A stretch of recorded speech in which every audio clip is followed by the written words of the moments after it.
Hey everyone, this is your host Brian, and welcome to episode 4. Today's topic, cannibalism.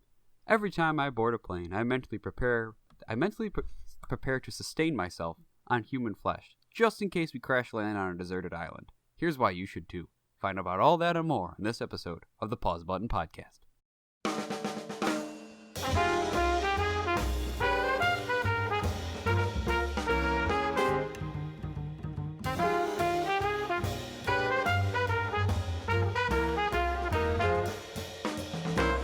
Alright, so welcome. This is now episode 4. I have some people here with me who have been the hosts that you have gotten to know. We now have fun titles. So over here to my right, do you want to introduce yourself? Or Sure, I'm the Sunshine Kid. The Sunshine Kid. Pat. What a great title for Pat there. And then over there we got Joey puts the different and indifferent Kadich. Hey, Here I am. There he is. Yeah. We didn't have. Do we have one for Tom? Yeah, Tom's a tech guy. Oh, okay. Yeah. Well, that just seems. Hi. There he is. There's tech guy. You heard his magical voice. We do not have Devonta here, but his name is going to be the Retro Guy. What about Jim? Jim? So actually, I ran into Jim recently. His plane landed, and he was going to come. But on his way out of the airport, what happened was, so he gets off his plane. He's finally back in the United States from his trip from Europe, you know, and he's ready. He's like, I'm so excited to be on the podcast now. And he accidentally got on a flight to Thailand. So he's off to Bangkok, and we don't know when he's coming back. Again. Yeah. So, you know, Jim will be here soon. So I guess we can call him, He's the successor to be the next Dalai Lama.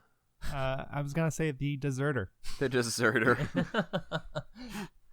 Because he likes dessert. Yeah. I know for a fact he's a cake. So he's a pie over cake guy, which I think is a sin. No, I agree with that. I could see it going either way depending on the type. It's clear that I'd much cake is rather better. have a birthday pie than a birthday cake. Well, that's why the entire world agrees with you. Oh wait, they don't. It's called birthday cake.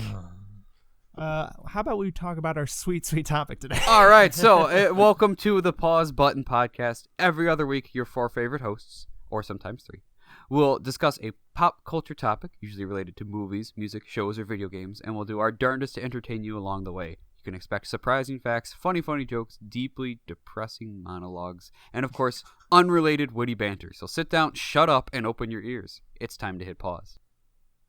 All right. I just talked a lot. Could someone say some words for a little bit? I mean, so my back's hurting over here. so what we're going to talk about today, speaking of discord within groups, I guess, Brian. Well, actually, we were going to talk about some stuff before that, Joey. Well, that's fine. But the tech guy said that we were going to talk about the topic. Well, we got to do the topic, yeah, but we got to do other experiences, Well, too. all right, Brian. Let's do things your way. It's almost like you're the host. It's almost like I'm the host. This is getting cut. Yeah, I had a feeling. So I figured we should talk about... so this is going to be a music episode, as you saw from the title. And I think that we should talk about our recent experiences with music. Because, you know, stuff happens in the world of music. So what's going on with you guys in music? What have you been listening to lately? It's on the radio. Lately I've been listening to a lot of old soul kind of stuff. Oh, okay. Like, I mean, I always listen to that a lot, but I've been really diving deep back into a playlist that I made. Not to toot my own horn, I think it's pretty good. So, but yeah, so like a lot of Sam Cooke, Marvin Gaye, Aretha Al Franklin, Green. and stuff. Some other random stuff that I don't really know a lot of, like Isley Brothers, you know. yeah, so you can't bring that up without us talking about it. Every time Joe and I go to a concert, we sit in the car and we're talking, and Sam Cooke will come up. Either he's on like my Spotify shuffle, or we're just talking about music that we like or whatever. And we always come back to how he died, and we're always like, wait, how did he die again? Yeah, we get it really confused with Marvin Gaye, which I don't know if that makes us sound bad. Well, because Marvin Gaye just got shot by his dad, and it was tragic. He shot his dad. I think he shot his dad. You're doing I it. don't know. No, this is where we are again. See? He and his dad were shot. No, you don't know what you're talking about. There's no way. That's the thing where Pat looks at me, and I'm like, he has so much seriousness in his eyes. I can't. That's tell. why they call him the Sunshine Boy. Well, hey, you know. So, Close up a room. Sam Cooke, Sam Cooke, like I think like kind of abducted a lady, I think, right? And then like he took her to a hotel. I don't know if I want to put that out there. Well, like it looked like she didn't want to be with him. So like I think it was like he was kind of intoxicated. Or yeah, something he was high. He might have been on some kind of drugs. And then like the owner of the thing like got into an Owner of the thing, altercation. Brian? The You're not gonna motel explain. that they were at. So Sam Cooke was staying at a motel. He had a woman with him. Not sure if he brought her back as like a sexual partner or what was going to go on there. But either way, at some point, the woman ran out of the room because I think Sam Cooke was having a bad trip or something like that.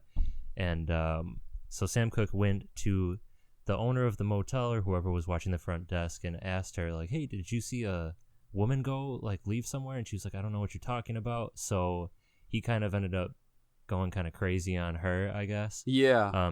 Supposedly trying to attack her, and she ended up shooting him. And can I say the quote? I love the quote. Oh yeah, go ahead. So like there's an altercation, they fight, there's a gun involved, she shoots him, puts his hands to his abdomen, looks right at her, lady, you shot me.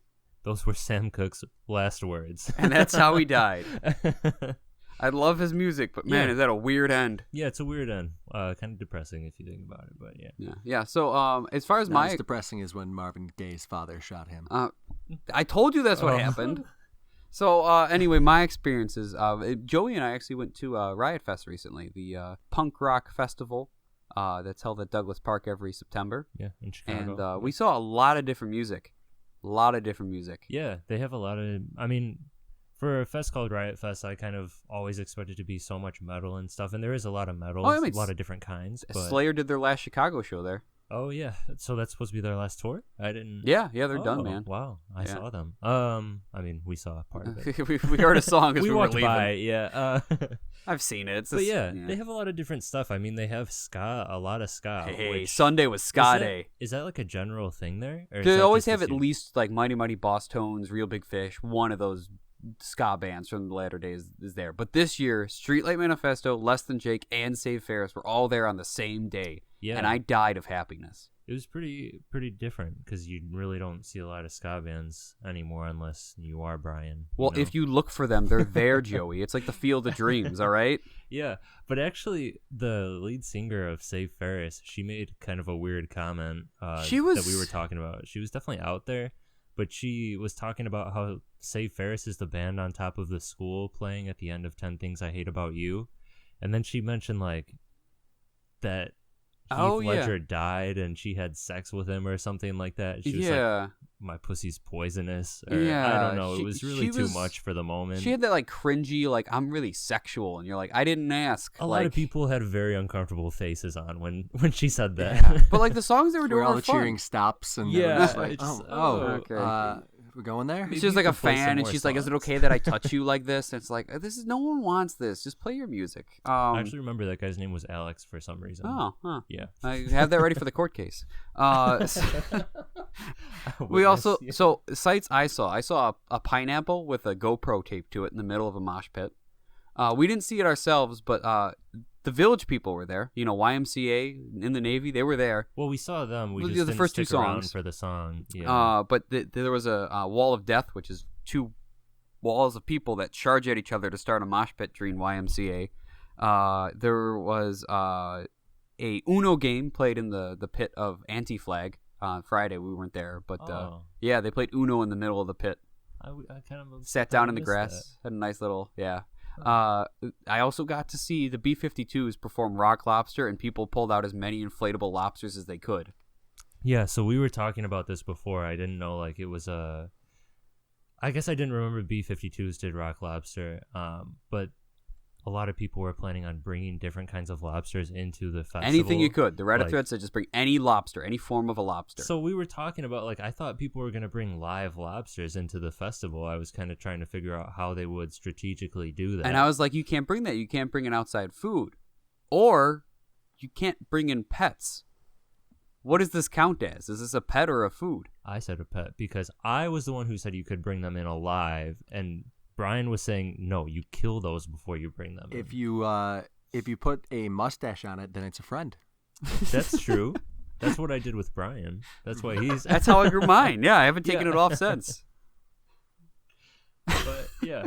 So I mean, we were just trying to talk about that strategically, and I've still tried to figure it out to this day to figure out how you get a lobster, and I'm not exactly sure. I mean, they don't really check the bags that well, so you could put it Probably in on the your bag. head. On your head. Under your hat. I don't know. They'd be like, why would this kid have a lobster on his head? They probably think it's fake, so you know. It wasn't just a lobster. It was a rock lobster. No. Well, Okay. So in my news, Yeah.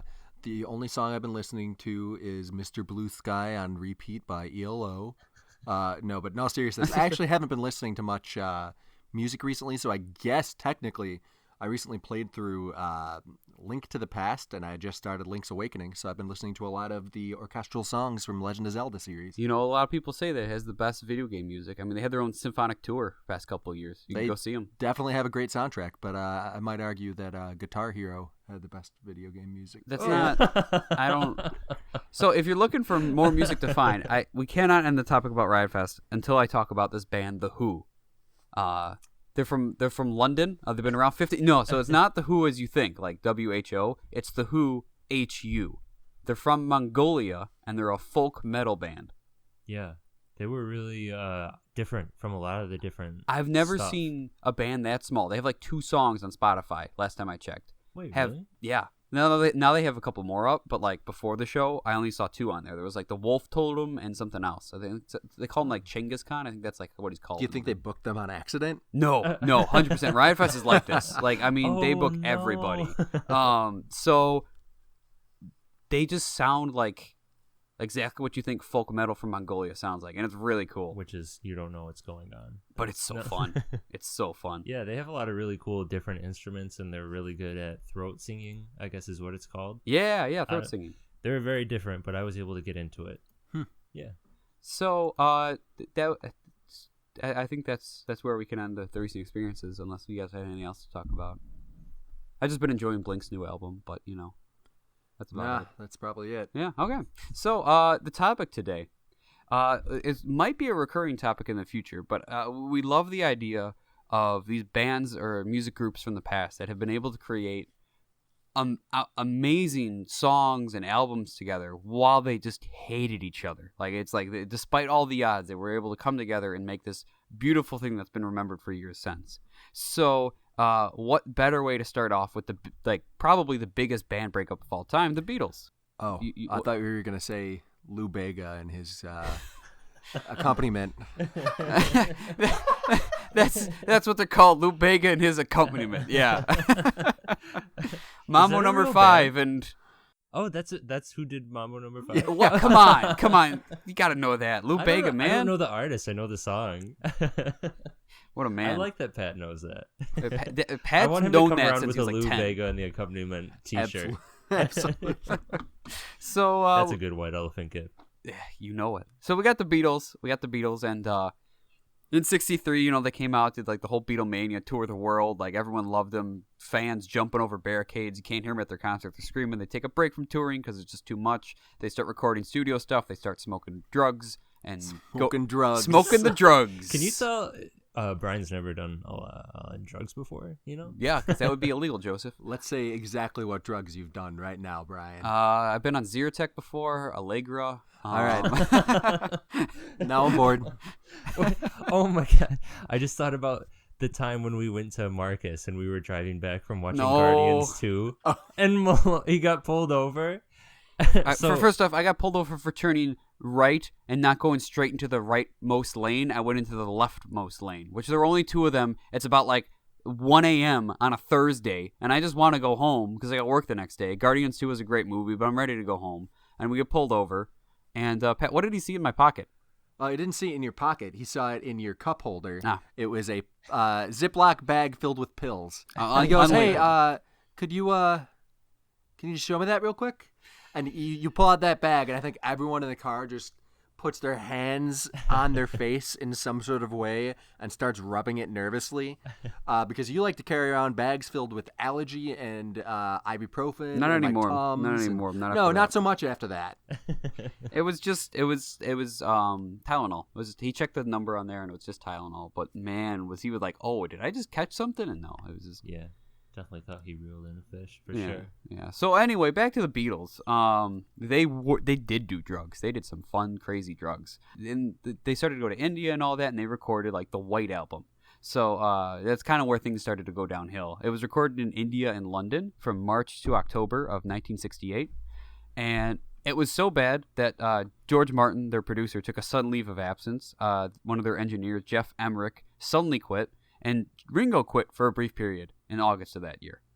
Yeah. So a lot of people were not happy. Yeah. I think it was around the time when Ringo quit was they wanted to do the recording for Back in the USSR, I remember hearing. So I think who actually did the drums on that track is Paul McCartney, Yes. not Ringo. Yeah, so a huge reason of why Ringo left was, one, he was doing some acting gigs, but also he felt like he wasn't good enough. So like all these jokes about like, oh, Ringo's like the worst, like he felt that, like he had that, and like according to this guy Mark Hertsgaard, it came from McCartney. Apparently, he was saying that McCartney actually put him down sometimes. He also felt isolated by all the fighting that was happening because he didn't really share the same like negative emotions as much as, you know, like the Lennon McCartney fights, and Harrison felt overshadowed and all that. So he just quit the band and went to Sardinia, this island in Europe.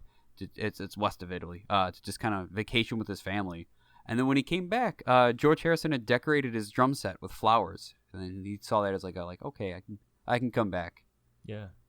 I think it was too during that time Paul McCartney apologized to him, sent him I think maybe some sort of Oh really? basket or something like Nice. that, and I think it had a card in it that said like you're the best drummer in the world or whatever. Huh. But I actually do remember a funny story. I think there was like one interview where they asked the group Oh yeah. where they asked the group, is Ringo the best drummer in the world? And I think John Lennon was the one who said he's not even the best drummer in the Beatles.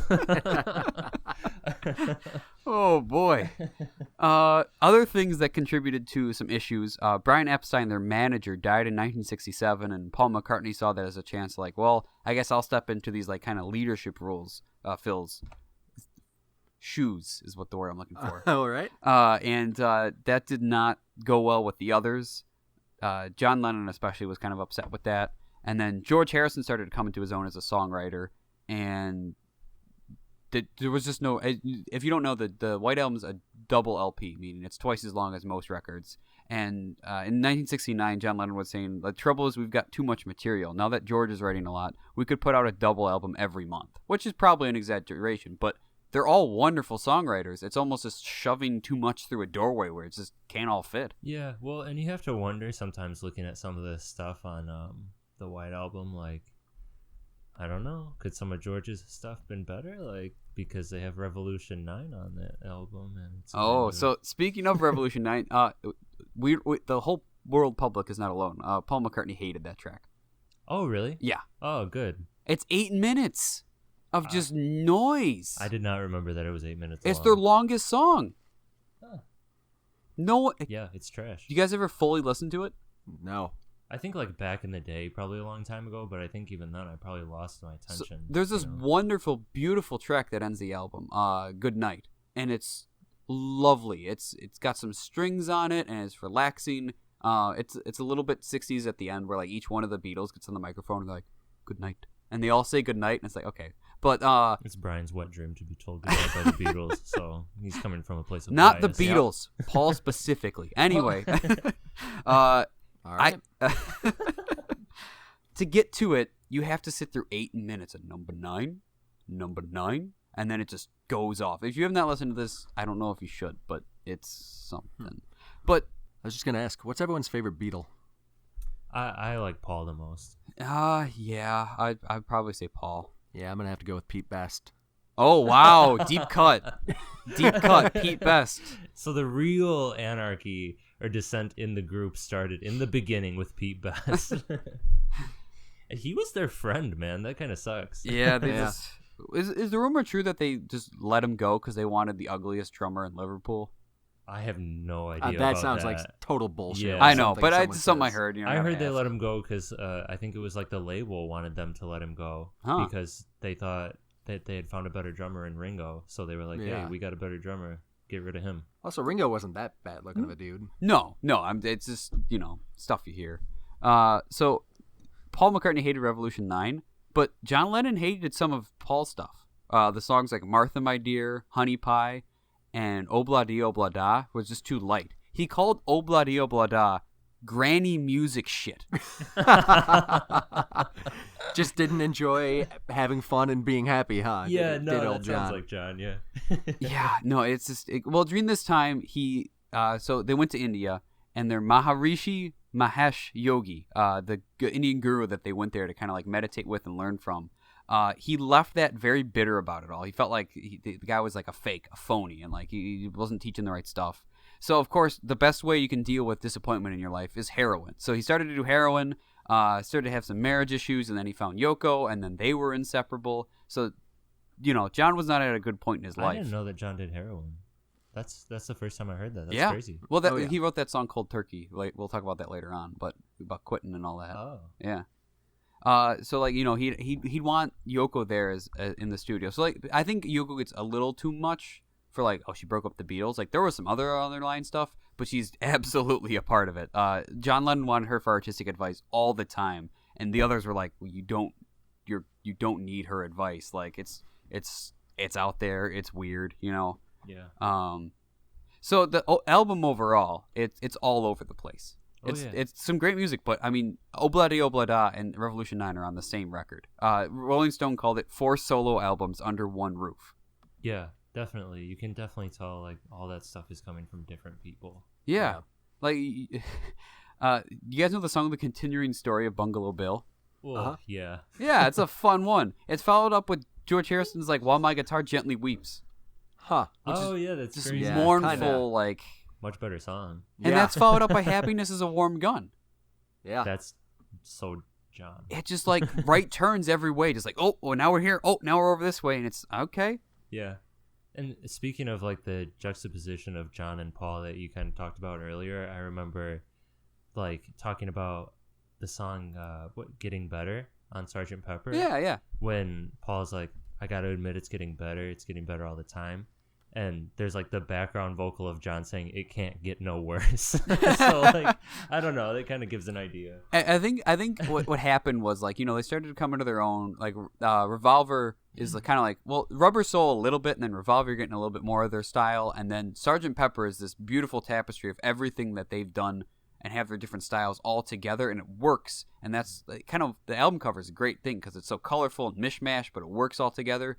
The White Album is like, oh, right, if you keep things that are different together long enough, there's going to be some issues, So that was the White Album.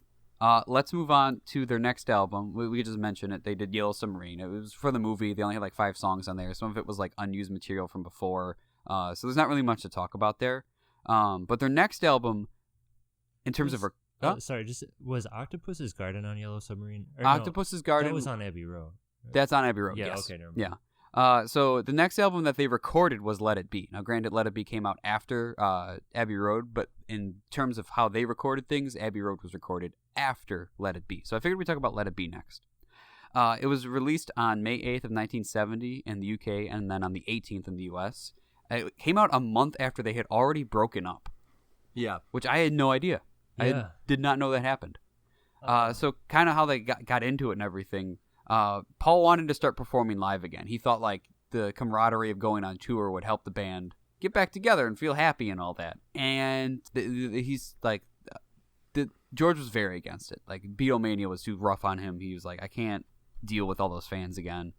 So they agreed to at least record the tracks together live. Where they're all together in the studio and they just play the songs, as opposed to like, all right, go in the studio, record the drum set, next bring the bass in. Like it's just all at once. And also to kind of Let It Be was their attempt to calm down on all the psychedelics and the emotions and just go back to rock. Kind of like Get Back was kind of like the theme of it. Like let's just get back to what we used to do. Let's try. It's Paul's attempt to be like, can we just have it fun again and be together and everything? Mm-hmm. So they started to record, and Paul was the leader, and that was not liked. And John wanted Yoko there, and that was not liked. Also, John had recently just been the subject of a drug bust and a miscarriage with Yoko. Oh. Yeah. Wow, I did not know that. So things are getting worse for him. Oh, yeah. No wonder he was kind of ready to get Tough out days. Of Oh, yeah. for sure. So at this point, George left for a while. He quit. And apparently Paul was too much a perfectionist, and John was just not interested in things. That's what heroin will do to you. Yeah. So he did come back after some time. They were able to get him back. And what they did was they had to go to a different recording studio to make him happy. And then the only thing that they did live was the rooftop at Apple Studio, which everybody... Yeah, that's a big famous show. Well, it's funny because George thought it was silly. Huh. And like I think of it as the greatest rock and roll send off of all time. Yeah, it's like, here we go, we're on a roof now. When I was like getting really into rock when I was younger, I remember going onto YouTube and watching videos of that concert incessantly, like just going back and rewatching it's videos. Insane. I loved it because it was the coolest thing in the world, you know? Like you just like, imagine what it's like just walking around the street and you're just hearing this and you're like, that's the biggest band in the world up there. Yeah.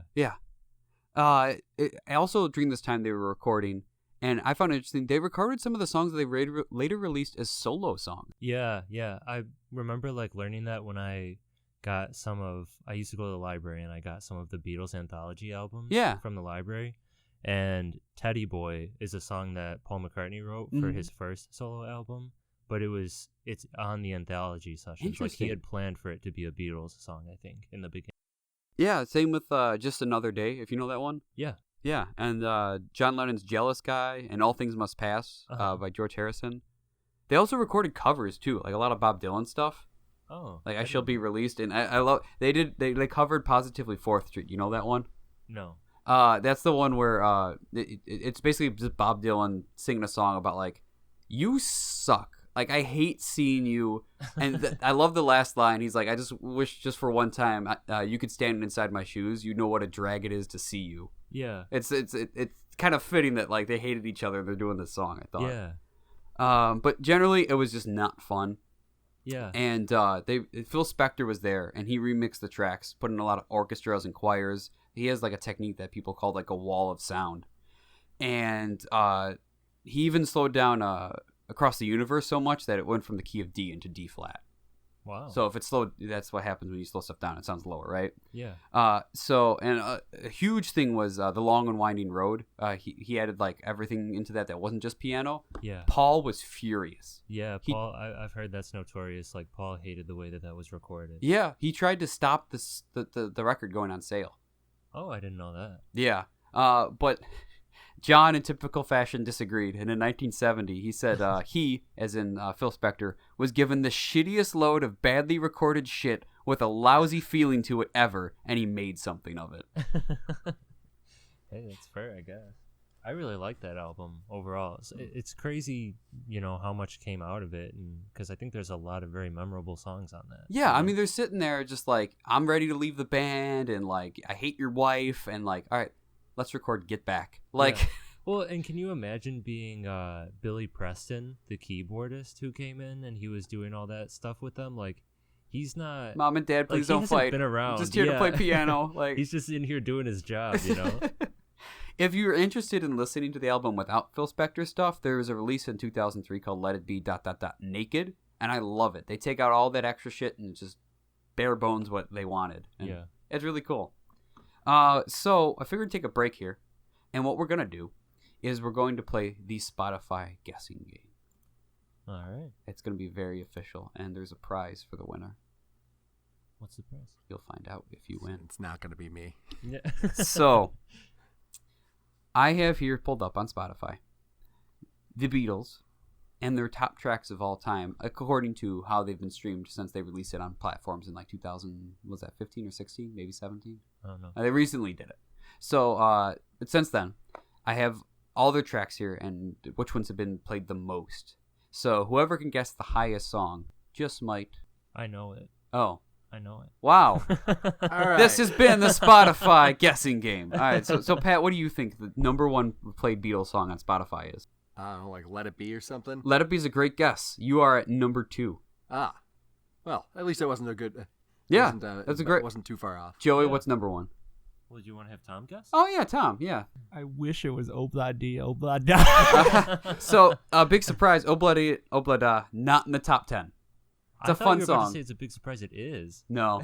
I mean, it should be. That song's like whimsical and just happy. And don't you give me that, Brian. Don't you give me that. Is it better than yesterday You though? know- Like Tom, that song is kind of some Is Yesterday granny the number music one? shit. it's great music shit. So what is number one? Here Comes the Sun. It's Here Comes the Sun. A George Harrison song is number one. Yeah, Not I a always Lennon thought that McCartney was one. really funny because I feel like Paul and John really tried to hold George and Ringo back from getting their songs out there. Like, I remember hearing one time that Ringo has that song "Don't Pass Me By." I think that's I what it was love Don't called. Pass Me By. On, I think that's on the White Album, Yeah, right? yeah. So he has that song that came out on the White Album. When did the White Album come out? Like 68? 68, yeah. So I think it was like back in 64, they're doing like some radio talk show, and you can hear Ringo mention his song like "Don't Pass Me By." So he must have had that song for like 4 years, and they never Oh wanted my to god, release that it. makes sense because And it sounds more like It totally early would Beatles, fit better on an earlier like album. Help or yeah. Mhm. Wow, that's interesting. I didn't know that. Yeah, but I mean, they had some really good songs, and I think George Harrison's solo career is, I mean, Vastly overlooked. yeah, definitely. He Dude, had Got My some- Mind Set on You is one of the catchiest melodies I know. And What Is Life? That's one of my favorites. Yeah, What Is Life is great. If we didn't have Got My Mind Set on You, we wouldn't have Weird Al's cover. This song is 4 words long. You know that one? No, I don't know that It's just one. him singing. The song is just 4 words long during the chorus. Oh boy. It's great. I wouldn't mind if we didn't have it. I don't know. Did you listen to it yet? No, but Then I'm just shut saying. your mouth. Any guesses for what the third song is? Because we got the top 2 already. Here Comes the Sun, Let It Be, and I'm not good with titles, but is it that I don't know, the fucking Eggman song? I Am the Walrus? Yeah, there we No, go. I Am the Walrus ain't in there. Sergeant Pepper. And not Sgt. Pepper. Neither of those are in there at all. Here, I'll help you out. Help? Number 10 is Help. Number 9 is Blackbird. Number 8 is In My Life. Number 7 is Twist and Shout, which is a cover, but still. Number 6 is I Want to Hold Your Hand. Number 5 is Yesterday. 4 is Come Together. And then 3, Clearly Eleanor Rigby. no, not at all. It's a longer one. Oh, no, it's not While My Guitar Gently Weeps. No. No. It's a happy one. Half the song is just the same thing over and over, but you don't. Hello, Goodbye? I No. don't know. You guys are forgetting a really big one. Sorry, Brian. I mean, you say a big one, but is it really? Hey Jude. Oh, okay. yeah. That What do you makes mean, sense. eh? Eh, That song's amazing. for you, sure. When I got to see Paul live and like you know when the famous band stopped the music and they just have the audience sing it and there's like thousands of people just singing I love that. Yeah, no, I really do like that song. Yeah. So There yeah. was another song that they kind of did. They have like a video of them doing a live performance of it. Oh really? Yeah. That's Yeah. cool. Look it up on YouTube. They're like on some stage, and I don't know if like they were on a show or they were just recording this as like a music video. But Yeah, I think yeah. they have a bunch of people come up on stage with them or something like Wow, that. And okay. sing the end. So yeah, I don't know, because I remember watching that a ton on YouTube too when I was younger. So I got another YouTube video I got to talk about. So when they broke up, at one point, Chuck Berry is playing with John Lennon, and of course John Lennon brought Yoko Ono because he had to, because that's just how he lived his life. And they're playing Johnny Be Good together, the classic like rock and roll one and all that. And they're going along through, and it's rocking, it's sounding good. John's singing and all that. And at one point, Yoko gets on the mic and starts Screeching. screeching like a banshee, like crazy, like tribal noises, like Can we have a demonstration from someone? There's a lot of like, basically like Well, a lot that, of but that? much louder. But like, oh yeah, Much I'm not louder. gonna go the full on because I'm gonna hurt my throat the way. She Yeah, does it. and the camera cuts over to John and Chuck because I think they're sharing a mic or they're next to each other. And John doesn't even bat an eye. He's just rocking along. He's going. Chuck Berry gives her the biggest look I've ever seen in my life. Of what the hell is that woman doing? Like, That's awesome. I have never seen that. yeah, I have it's to look that up. it's so good. Look that up. She is a very, very interesting woman, to say the least. Is she known as like a throat singer or anything? No, Like, she's just weird. Okay. So one of her albums, She's very artsy. she had a song called Dead Rat. And you know what she did for Dead Rat? She came into the studio with a briefcase. All right? Everyone's standing around. She sets up this mic right up to this stool. All right? No. She opens the briefcase, No. takes out a dead rat, sets it on top there, Oh, and then it just waits. oh no! Waits for what? The art. Oh boy. Can you imagine standing in that studio like, when should I? And she's like, shh, shh, shh. I would have like I don't know what I would have done. in that Yoko Ono is kind of a lunatic. Yeah, A little bit. definitely. I mean, okay, so I always assumed that she had a lot to do with the Beatles breaking up. I mean, everybody always says Yeah, it. yeah. And I remember looking this stuff up when I was younger, especially like in high school, and hearing so much about her. But I didn't know stuff like that. Yeah, This yeah. really makes me dislike her a lot Well, more. you also, know? it should make you appreciate the Beatles because they were able to record "Let It Be" while she was given that kind of advice. That's true, like- actually. That's amazing. Yeah. Yeah. So the Beatles had one more record after that, but it was released before "Let It Be," called Abbey Road. As you know, it came out on September 26th, 1969.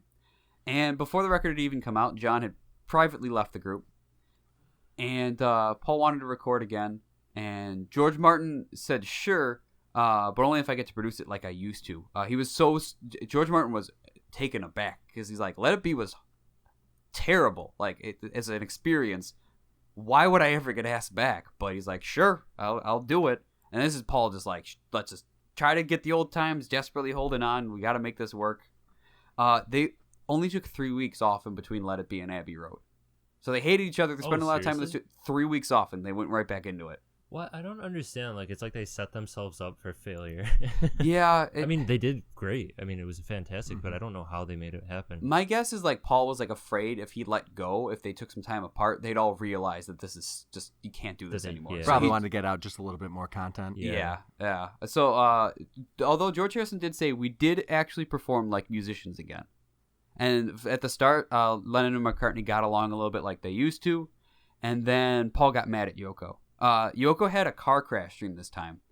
And the doctor said she had to be in bed. So John installed a bed into the studio so she could still be there.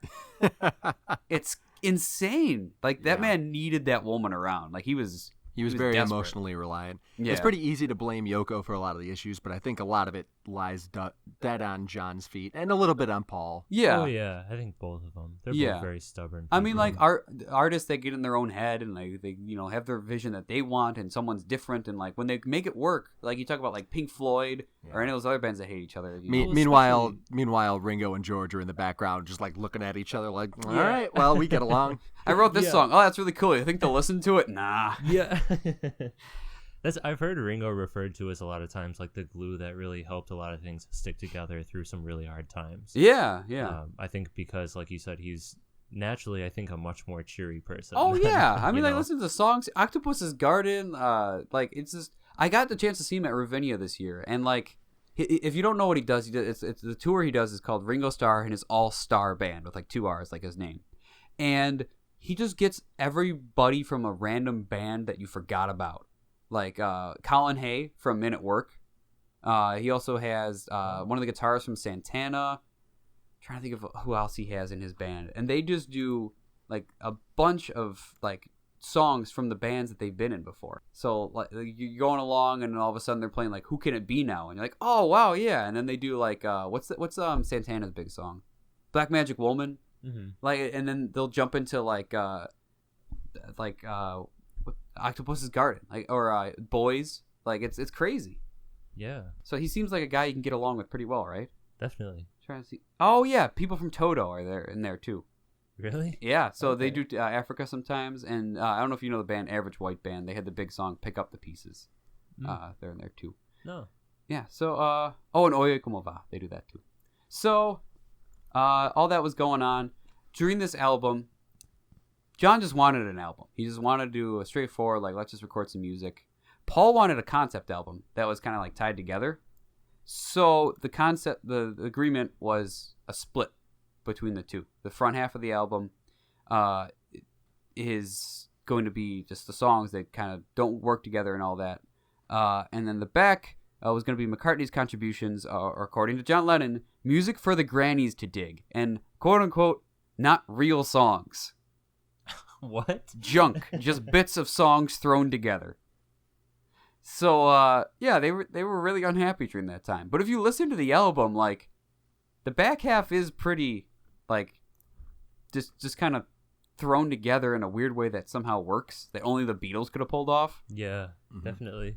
Yet, You Never Give Me Your Money, The Sun King, Mean Mr. Mustard, all those ones where it's just like, the song's like not even 2 minutes long. And like the melodies sometimes come back in and then fade out and you hear them again. It's really interesting. I was just reading here. It says that Something by George Harrison Yeah. was featured as a single for Abbey Road, and it says that single was the only A-side of Harrison's songs that was ever an A-side for a Beatles album. Wow. Isn't that crazy? Yeah. Like you think back even to stuff that he did on like I think it was Hard Day's Night, I Need You. Yeah. That song could easily be like a hit single. Just as good as the other ones, in my opinion. Yeah. You know? And it's so interesting that like the Beatles last, well, other than like Her Majesty, which is like a little 26-second little encore. You know that one?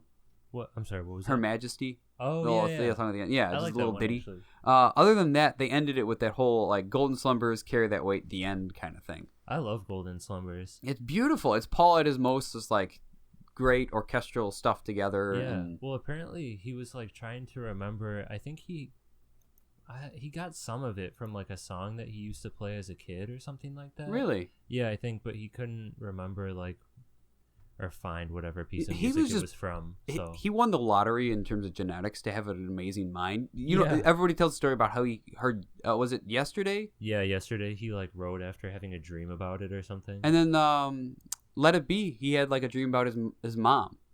Oh, really? Yeah. Oh, okay. Yeah, Mother Mary isn't like I guess you could attach religious notations, but like Yeah. his mom's name was Mary. I gotcha. Yeah, Oh, so it's I don't know that man was just he won. Like his brain just it's like a Mozart level of just like, oh yeah, I got a catchy melody here. It's like, Yeah. where did that come from? yeah.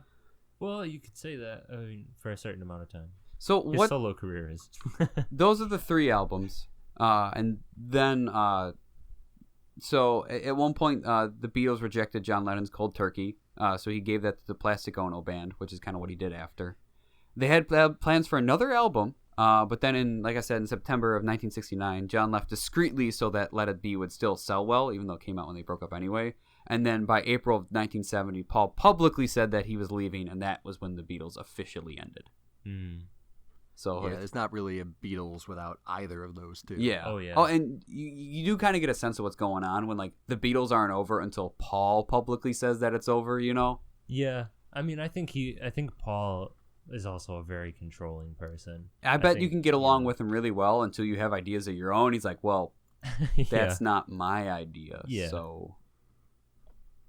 Well, so all these albums, you know, they're great and everything, but what's your guys' favorite of them?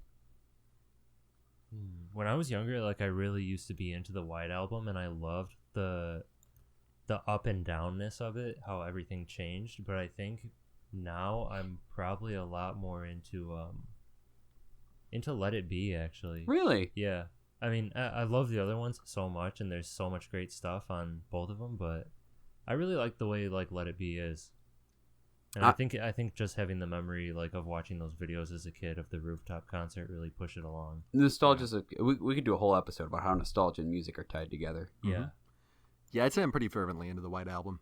Yeah. That was one of the when I was in 6th grade, I asked my parents for more CDs, Mm-hmm. and one of the CDs they gave me for Christmas was the White Album. Oh, and I really? listened to that pretty often afterwards. Nice. So that also has a bit of a nostalgic tie for me. Yeah. Yeah, Did yeah, you absolutely. listen to a lot of the Beatles before that, or was that kind of like a? I'd listened here and there, and I always said I liked the Beatles. I and gotcha. You a that big was it. Rocky Raccoon fan? Oh yeah, Rocky Raccoon. Love that one. Yeah. That's my favorite member of the Guardians. So I'm gonna be different, just cause. So tied into the nostalgia thing, back in 2003 when Let It Be Naked came out, my dad got that, and I heard Let It Be Naked before Let It Be. Mhm. Also, Let It Be Naked has "Don't Let Me Down" on it, and that is one of my favorite Beatles songs. That's not on the regular. Let It's It Be? not, it was an outtake. It was just a random like side B track or something. Oh. One of the singles. Yeah, it's not on there. So I would say that one would be my favorite. I do like the sound. It sounds better without all that stuff. I think like Across the Mhm. Universe sounds different. Long Winding Road, all that stuff. Yeah. So I don't know. Any closing thoughts on the Beatles? I don't know. I really think the career's going somewhere. I can't wait to see where they go from here. Yeah. Hopefully none of them will die young. Oh, God. man. Oh, Well, I still I firmly believe that the Beatles are the greatest band of all time. Maybe not my favorite, but they're definitely I think the best. Yeah, they're really up there for me. I mean, if I think of the greatest band of all time, to me it's the Beatles. I know it's not to everybody else. In the point five episode, we talked about like our ranking of like the favorite bands, and I didn't include the Beatles in my top 3. But then after this, I was like, maybe they should be. I don't know. Yeah, I don't know. I would, but also at the same time, it just seems kind of like Revolution 9 exists. Yeah. All right. Well, if you enjoyed this episode, make sure to follow us on Twitter and Instagram and listen for our episodes. If you're new, go back and listen to our old episodes. They're great. They're a lot of fun. So in 2 weeks, we'll have another episode for you. But until then, Tom, what is our next topic? Next week, we're going to be discussing how shoes made of hemp can lead to scurvy. We hope to have you guys there. All right. It's really feet-based. But for now...